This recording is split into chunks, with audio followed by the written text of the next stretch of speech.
5 signes spirituels qu'Allah est sur le point de changer ta vie. Assalamu alaykum wa rahmatullahi wa barakat. Mon frère, ma sœur. Parfois, tout semble figé. Rien ne bouge. Tu invoques, tu espères, tu avances dans l'obscurité. Et pourtant, tu sens que quelque chose couve. Une percée, une réponse, un miracle. Mais comment savoir que le moment approche? Aujourd'hui, je te partage 5 signes profonds, puisés dans la sagesse islamique, qui montrent qu'Allah est en train de t'ouvrir une porte invisible. Ces signes ne sont pas spectaculaires. Ils sont subtils, silencieux, mais puissants. 1. Quand tout s'effondre autour de toi, tu lèves les yeux, et soudain, tout semble différent. Les choses que tu avais construites s'écroulent une à une. Les liens que tu croyais solides se dénouent. Les projets que tu caressais du cœur tombent comme des feuilles mortes. Et tu restes là, au milieu du silence, te demandant « Pourquoi maintenant? Pourquoi tout ça ?» Mais ce que tu vis n'est peut-être pas une fin. C'est peut-être le commencement de quelque chose de bien plus grand. Tu vois, il y a un langage que seul Allah parle. Et ce langage ne passe pas toujours par des mots. Parfois, il parle en retirant. Il parle en faisant tomber ce qui tenait debout depuis trop longtemps sans fondement. Il parle en déracinant ce que tu refusais de lâcher. Non pas pour te punir, mais pour t'alléger, pour te libérer. Ce que tu appelles aujourd'hui perte pourrait être la grâce camouflée dont tu avais besoin. Ce que tu ressens comme du vide est peut-être un creuset sacré où Allah veut insuffler une lumière que tu ne pourrais pas recevoir dans un cœur encombré. Ainsi qu'il est dit dans le Coran, dans une sagesse qui renverse les perspectives, il se peut que vous détestiez une chose alors qu'elle est un bien pour vous. Sourate Al-Baqarah 2:216. Il y a des douleurs que tu dois traverser, non pas parce que tu es faible, mais parce que ton âme doit être préparée. Allah, dans sa sagesse infinie, ne construit jamais sans d'abord nettoyer le terrain. Chaque effondrement que tu vis peut être l'effacement d'une illusion pour faire place à la vérité. Parfois, il faut que tout s'effondre pour que quelque chose de pur puisse émerger. C'est dans ce moment précis de désorientation que la transformation commence. Non pas à l'extérieur, mais en toi. Quand tu perds ce que tu aimais, observe avec un regard plus élevé. Peut-être que c'était cette chose même qui bloquait ta percée. Peut-être que ce n'était pas toi qui portais ce lien, mais ce lien qui te retenait. Dans la tradition spirituelle de l'islam, le chaos n'est pas toujours un désordre. Il est parfois un ordre divin en reconstruction. Quand Allah défait quelque chose, c'est souvent parce qu'il veut t'orienter vers un niveau plus élevé de foi, de compréhension, de reliance. Tu ne le vois pas encore, mais bientôt tu comprendras que cette chute était en réalité une poussée vers le haut. Un détachement pour que tu sois enfin disponible pour recevoir. Parce que tant que ton cœur est pris par des attachements terrestres, il n'a pas l'espace pour accueillir la lumière céleste. Ce n'est donc pas la fin. C'est un effondrement sacré, une purification silencieuse, un appel voilé à te rapprocher. Alors, ne maudis pas ce qui s'écroule. Observe, accueille, respire, parce que parfois, ce que tu perds, c'est exactement ce qui t'empêchait de devenir qui tu es vraiment. 2. Quand tu es mis à l'écart sans raison, tu ne sais pas quand cela a commencé. Peut-être que c'était progressif, peut-être que c'était brutal. Mais un matin, tu t'es réveillé et le monde était plus silencieux. Tu étais entouré, sollicité, aimé, et puis soudain, plus rien. Les appels se sont arrêtés, les invitations ont disparu. Même ceux que tu croyais indissociables se sont éloignés. Tu cherches en toi une faute, tu revis chaque mot, chaque regard. Tu te demandes « Qu'ai-je fait pour mériter ça ?» Mais parfois, le silence n'est pas une punition. Il est un appel du ciel. Il est un écrin préparé pour ton élévation. Tu vois, dans chaque destin que Dieu façonne, il y a un moment où il dit « Maintenant, c'est entre toi et moi. Et pour que tu l'entendes, il doit faire taire le reste. Rappelle-toi, même le plus noble des hommes, Muhammad, a été isolé avant d'être élevé. Il s'est retiré dans la grotte de Hira, seul, dans la pénombre et la réflexion. C'est là, loin des foules, loin des regards, que la lumière de la révélation a percé le ciel pour toucher son cœur. Ce n'est donc pas une disparition. C'est une mise en retrait choisie par Allah lui-même. Tu n'es pas oublié. Tu es séparé pour être reconnecté. Il existe un moment dans le cheminement de l'âme où Allah ferme les portes humaines pour ouvrir les siennes. Et cette solitude que tu ressens est peut-être le couloir sacré qui mène à ton plus grand éveil. Il est écrit dans la parole d'Allah, avec une douceur qui apaise les cœurs inquiets. Et quiconque place sa confiance en Allah, il lui suffit. Sourate At-Talaq, 65.3. Suffit. Ce mot seul est une promesse. Une promesse que tu n'as pas besoin de foule pour te sentir complet. Tu n'as pas besoin de voix humaine pour entendre le divin. Parfois, Allah te cache, pour te révéler à toi-même. Il t'éloigne des autres pour te rapprocher de lui. Car tant que ton cœur cherche l'approbation du monde, il ne peut goûter à la profondeur du lien avec son Créateur. Et tu verras, dans ce silence, une nouvelle fréquence apparaîtra. Une vibration fine, subtile, mais bouleversante. C'est sa voix, sa guidance, sa présence. Ce n'est pas une disparition. C'est une mue spirituelle, une éclipse nécessaire avant la lumière. 3. Quand tu es fatigué, jusqu'à l'âme.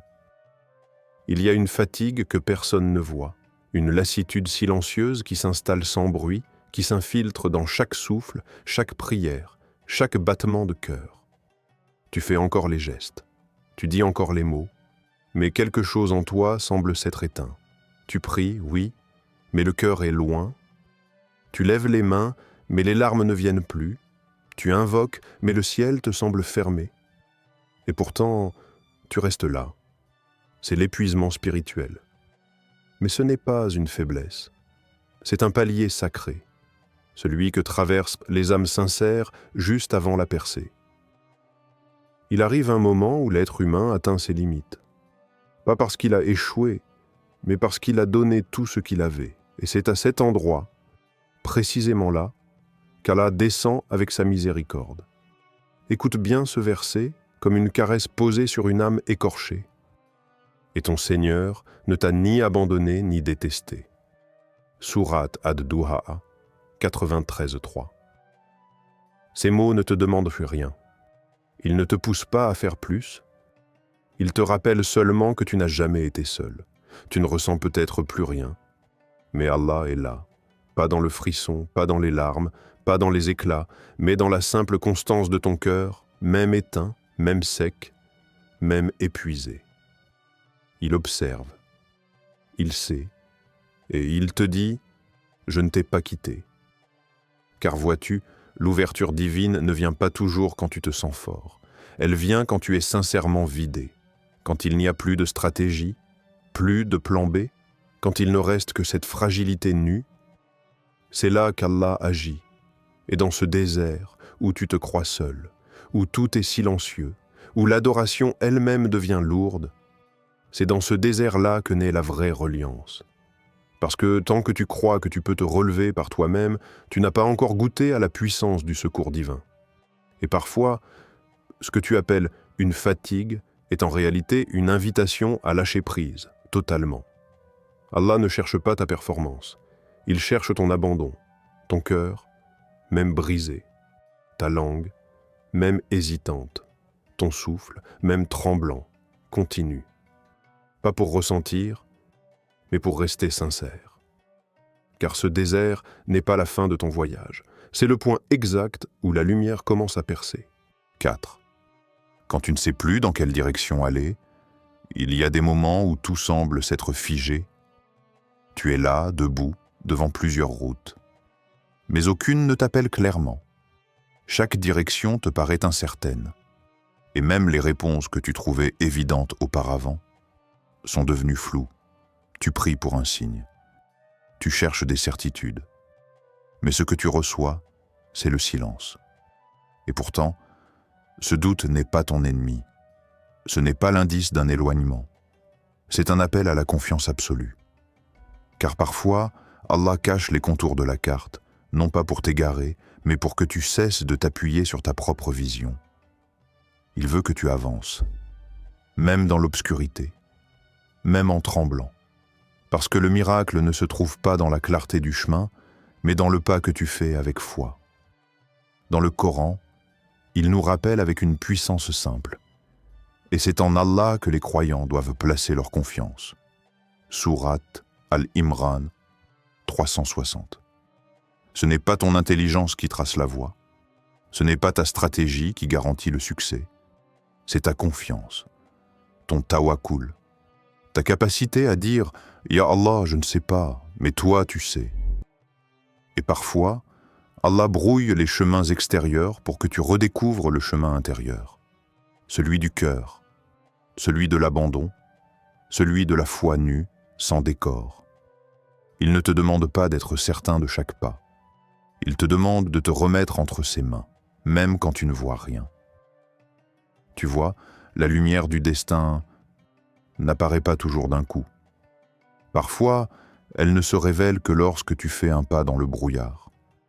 Et c'est ce premier pas, sans garantie, ce pas hésitant mais sincère, qui ouvre les portes invisibles. Le doute devient alors le berceau de la guidance. L'incertitude devient le tremplin du miracle. Et ton cœur devient un lieu d'écoute, non plus des bruits du monde, mais de la direction divine. Alors si tu es dans ce moment où tout est flou, où tu te sens perdu, sache que tu es exactement là où Allah veut que tu sois. Non pour t'abandonner, mais pour t'apprendre à te confier à lui complètement. Car ce n'est pas dans la clarté que naît la foi, mais dans l'acceptation que, même sans voir, tu choisis quand même de marcher. 5. Quand ton regard change, même si rien d'autre ne change, tout est encore là. L'épreuve ne s'est pas envolée, le problème n'a pas disparu. Les circonstances extérieures semblent les figer, et pourtant, quelque chose en toi a bougé. Tu ne réagis plus comme avant, tu ne pleures plus pour les mêmes raisons, tu ne maudis plus la douleur, tu l'écoutes. Ce n'est pas que ta vie a changé, c'est que ta façon de la regarder a basculé. C'est là, dans cette bascule silencieuse, que commence la vraie percée, pas une percée visible, mais une ouverture profonde, intérieure, sacrée. Tu comprends que la paix n'était pas au bout du chemin, elle était dans le regard que tu poses sur le chemin. Et Allah, dans sa sagesse infinie, t'accorde un cadeau inestimable, un changement de perspective. Ce même événement qui t'angoissait hier devient aujourd'hui une leçon. Cette douleur qui t'écrasait devient une prière. Cette attente devient un terrain de confiance. Le Coran décrit ce phénomène avec une douceur céleste. Il leur a donné une lumière par laquelle ils marchent parmi les gens. Sourate Al-Hadid 57-28. C'est cela. Une lumière. Pas toujours une solution, pas toujours une sortie, mais une lumière intérieure qui t'éclaire même au milieu de l'épreuve. Quand Allah décide de te rapprocher de lui, il ne commence pas toujours par changer ta vie. Il commence souvent par changer ton regard. Car le cœur voit plus loin que les yeux. Et c'est lorsque ton regard devient plus pur, plus sage, plus confiant, que tu réalises que tu es déjà en train de sortir de l'épreuve, non pas parce qu'elle est finie, mais parce qu'elle ne t'écrase plus, elle t'élève. Cette transformation ne fait pas de bruit, elle ne cherche pas les applaudissements, mais elle marque le début d'une nouvelle vie. Tu ne vis plus les événements, tu les traverses avec conscience. Tu ne subis plus les tempêtes, tu les écoutes. Et même au cœur du chaos, tu marches avec la lumière du sens. Alors quand ton regard change, même si rien d'autre ne change, sache que tout a déjà commencé à changer. Ô Allah, éclaire nos cœurs dans les ténèbres, renforce notre foi dans l'attente et accorde à nos âmes fatiguées une percée bénie. Donne-nous la patience de comprendre tes silences, la force d'accepter tes retraits, et la sagesse de te faire confiance même lorsque tout semble perdu. Ya Rab, que chacun de ceux qui t'écoutent aujourd'hui ressente ta paix, même au cœur de l'épreuve. Amin.